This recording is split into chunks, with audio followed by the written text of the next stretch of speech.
here would be your process.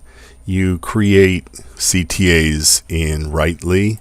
They're unlimited, so you can do video CTAs, image, text CTAs. You can even do invisible CTA where you're just using it for the tracking.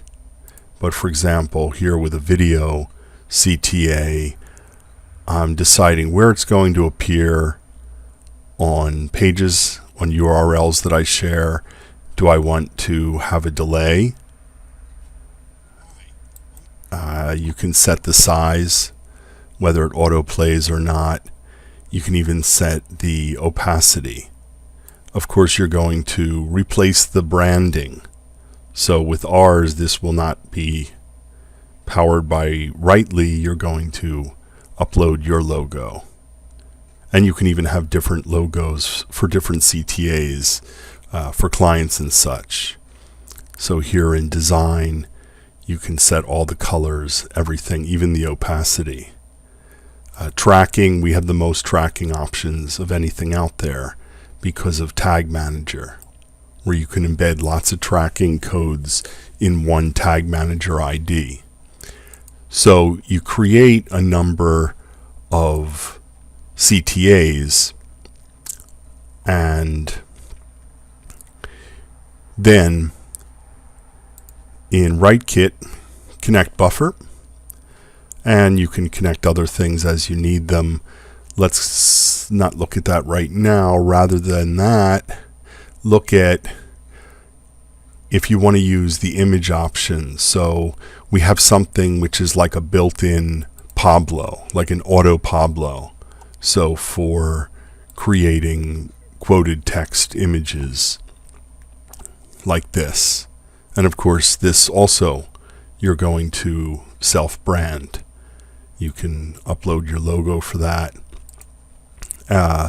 Then after the quote images, which you can use or not use, then there's your enhance. So you automate a whole lot of things.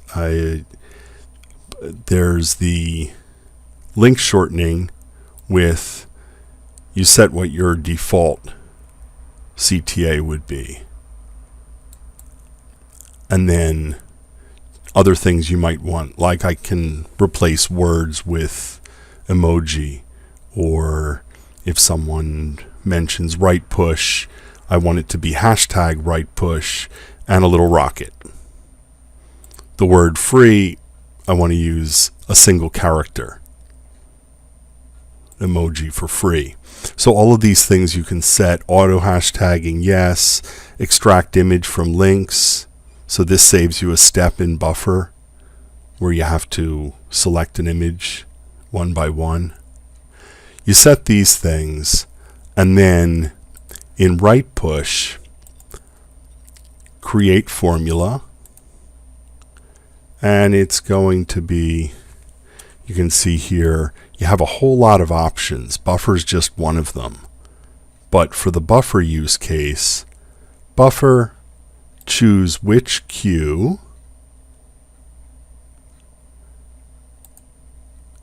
and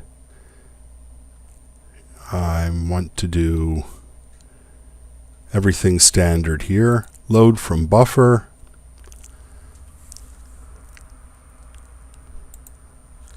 And there it is. And all this stuff that's populated here, remember, this is what I have set as my default enhanced settings. But maybe for one account, you don't want any of those emoji. Maybe it's a client, maybe they're kind of serious. Just turn them off. Or you want different ones. So all of this is editable.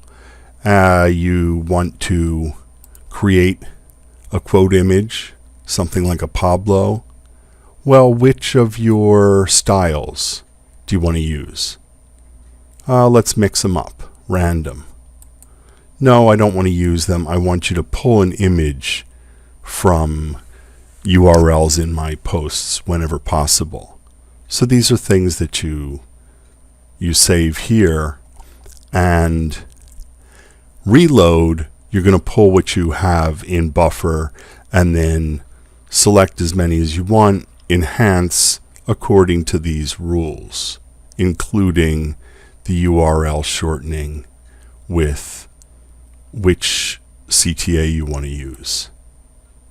Or you have it turned on, in which case it's pulling your buffer queue, enhancing, returning to buffer.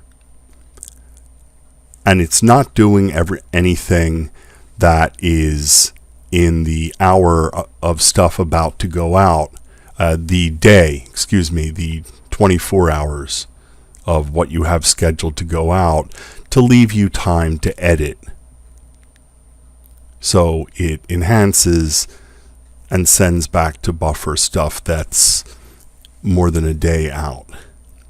So this is your process.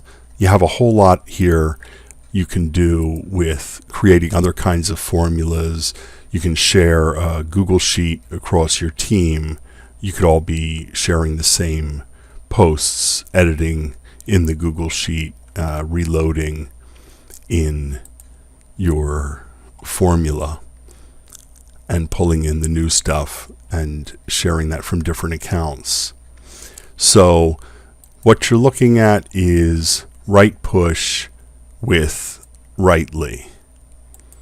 For individual page URL shortening, you can use the Writely browser extension. You just click that and it'll take the URL and convert it to a Writely, and you can also test to see how it'll go out. I hope this helps.